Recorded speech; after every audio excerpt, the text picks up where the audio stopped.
Hi everyone. Welcome back to flick territory. కొన్ని మూవీస్‌లో ఉండే క్యారెక్టర్స్ మూవీ చూసిన తర్వాత కూడా మన హార్ట్స్‌లో ఎప్పటికీ నిలిచిపోతాయి. అలాంటి 5 ఐకానిక్ క్యారెక్టర్స్ గురించి ఈ వీడియోలో చెప్పబోతున్నా. అంటే ఈ 5 క్యారెక్టర్స్ మాత్రమే కాదు, టీఎఫ్ఐలో చాలా మంచి క్యారెక్టర్స్ ఇంకా చాలా ఉన్నాయి. బట్ అన్నీ ఒకే వీడియోలో చెప్పలేం కదా! అందుకే నాకు నచ్చిన ఈ 5 రోల్స్ గురించి మాట్లాడతా. Let's dive into the video. So first 'Vedam' మూవీలో కేబుల్ రాజు క్యారెక్టర్. ఒక స్లమ్‌లో ఉంటూ, గర్ల్ ఫ్రెండ్‌కి రిచ్ అని అబద్ధం చెప్తూ, డబ్బుల కోసం అడ్డదారులు వెతుక్కుంటూ ఉంటాడు. సరిగ్గా చావాలన్నా సరే డబ్బుండాలి బాబాయ్ అని చెప్పిన రాజు, క్లైమాక్స్‌లో మాత్రం అందరిని సేవ్ చేయడానికి తన లైఫ్‌నే సాక్రిఫైస్ చేస్తాడు.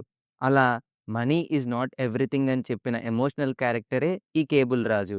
అల్లు అర్జున్ యాక్టింగ్ ఈ క్యారెక్టర్‌కి ఊపిరి పోసింది అని చెప్పడంలో ఎటువంటి సందేహం లేదనే చెప్పాలి. తన పర్ఫార్మెన్స్, ఎమోషనల్ ఆర్క్ ఈ క్యారెక్టర్‌ని ఎక్స్‌ట్రా స్పెషల్ చేశాయి. అందుకే ఈ క్యారెక్టర్ ఎప్పటికీ టీఎఫ్ఐ ఆడియన్స్ మదిలో ఉండిపోతుందని చెప్పడంలో ఎటువంటి డౌటే లేదు. నెక్స్ట్ క్యారెక్టర్ 'రాజరాజ చోరా' మూవీలో భాస్కర్. భాస్కర్ ఒక దొంగ. ఆల్రెడీ మ్యారీడ్ అయినా, అబద్ధం చెప్పి ఇంకో అమ్మాయికి దగ్గరవ్వటం, దాన్ని కవర్ చేసుకోవడానికి అబద్ధంపై అబద్ధం, దొంగతనాలు ఇలా సాగుతున్న క్యారెక్టర్‌కి ఒక పాయింట్ ఆఫ్ టైమ్ దగ్గర తను చేసిన తప్పులేంటో తెలుసుకొని, అసలు హానెస్టీగా బతకడమే బిగ్గెస్ట్ అచీవ్‌మెంట్ అని, తను చేసిన తప్పులకి తనే పనిష్మెంట్ చేసుకుంటాడు. ఈ మూవీలో భాస్కర్ జర్నీని వాల్మీకి మహర్షి జర్నీతో కంపేర్ చేస్తూ స్టోరీ మూవ్ అవ్వడం హైలైట్ అని చెప్పొచ్చు.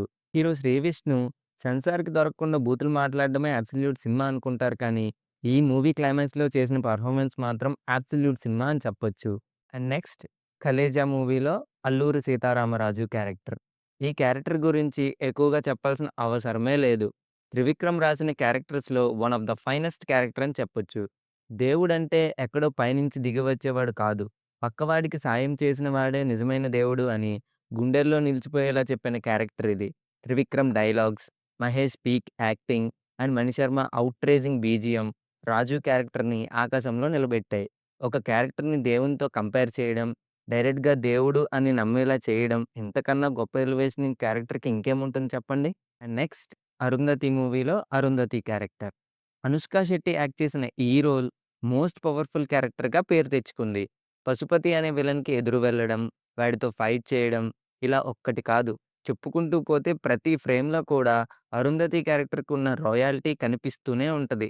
ఇలాంటి పవర్‌ఫుల్ రోల్ ఇప్పటి వరకు రాలేదు అంటే, ఆ రోల్ క్రియేట్ చేసిన ఇంపాక్ట్ ఏ లెవెల్‌లో ఉందో మీరే ఇమాజిన్ చేసుకోవచ్చు. Now last but not the least 'ఎనిమిది వసంతాలు' మూవీలో శుద్ధి అయోధ్య క్యారెక్టర్. చాలా రోజుల తర్వాత మంచి ఫీమేల్ రోల్ చూసా అన్న ఫీలింగ్ అయితే వచ్చింది నాకు.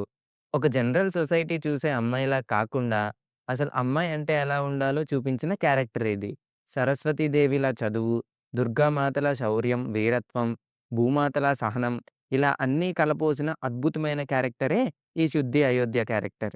అనంతిక యాక్ట్ చేసిన ఈ రోల్ నాకైతే చాలా బాగా నచ్చింది. మూవీ బాక్స్ ఆఫీస్ దగ్గర కొంచెం డిసప్పాయింట్ చేసింది నిజమే కానీ, నాకైతే చాలా బాగా నచ్చింది. ఇంప్రెస్ కూడా చేసింది ఈ మూవీ. ఎవరైనా చూడాలి అనుకుంటే you can watch it. So, that's it for today guys. Me favourite characters ఏంటో కామెంట్ చేయండి. And thank you for watching this video.